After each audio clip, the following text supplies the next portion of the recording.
Tania Niggemeier.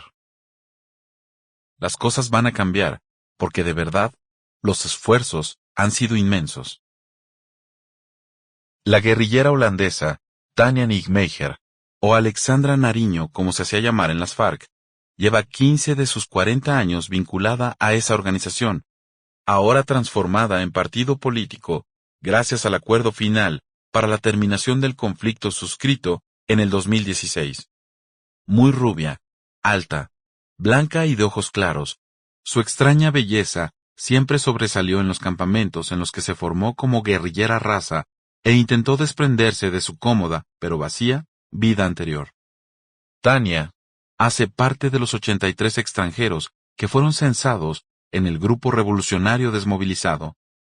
Su accionar aguerrido en los operativos comandados por el Mono Jojoy y la entereza de sus aportes para superar los dilemas ideológicos de las FARC la volvieron una guerrillera destacada y al final de los días de la insurgencia, en miembro del equipo negociador de La Habana. Conserva un leve acento extranjero al hablar un español perfecto, aunque maneja con destreza también la jerga campesina colombiana. Tania, la holandesa de las FARC, es hoy una exguerrillera romántica y creativa a quien difícilmente olvidará la historia. Sentada en el patio de la zona veredal Carlos Patiño, del antiguo Frente Occidental Alfonso Cano, con botas de caucho, vestido negro y aretes de colores, Tania recuerda esos días en los que decidió convertirse en guerrillera. ¿Cómo era su vida antes de conocer Colombia? En el año 2000, estudiaba lenguas y culturas romances en la Universidad de Groningen, Holanda. Eso implicaba el aprendizaje de literatura hispanoamericana, historia, traducción y filología.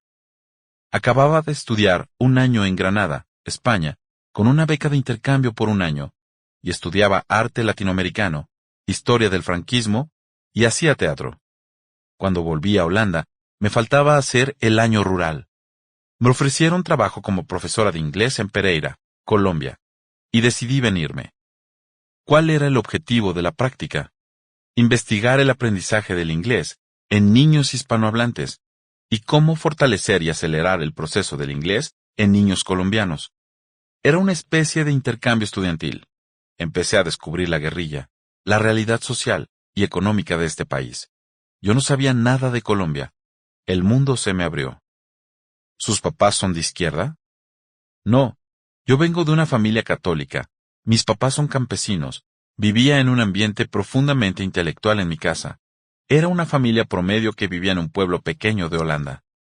¿Quién le ofreció ese trabajo en Pereira? Apareció en un periódico estudiantil en Holanda. Decía, urgente, necesitamos profesora dentro de 15 días. Eso fue un 15 de diciembre, y necesitábamos hacer el trámite de la visa y el papeleo para que yo pudiera viajar en ese corto tiempo. No tenía idea de que en Colombia existía el conflicto armado, y muchísimo menos por qué existía. Simplemente dije, Colombia, Latinoamérica. Eso es lo que necesito. 3 días antes de partir, fui por la visa al consulado y me dijeron, señorita, nosotros estamos obligados a contarle que en Colombia hay una guerra civil. Yo me asusté.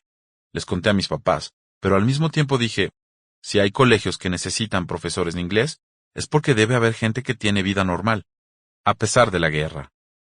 Decidí venirme, y si las bombas me caían en el aeropuerto, pues volvería a Holanda. Esa fue la promesa que les hice a mis papás. ¿Cómo se imaginaba a Colombia cuando vivía en Holanda? Me imaginaba un país bombardeado, donde los cohetes volaban por el aire. Pensaba que querrían hacerme daño inmediatamente aterrizar el avión.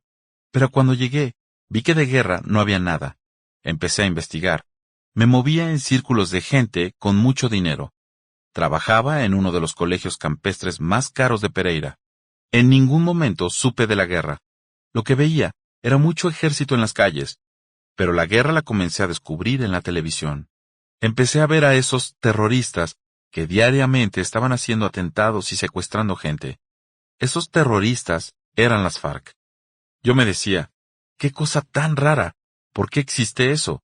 Si son terroristas, como dice la televisión, ¿cómo me dice la gente que me rodea si de verdad son así de terribles, así de narcotraficantes y son así de asesinos? ¿Por qué hay tanta gente que ingresa a las filas de las FARC? Sample complete.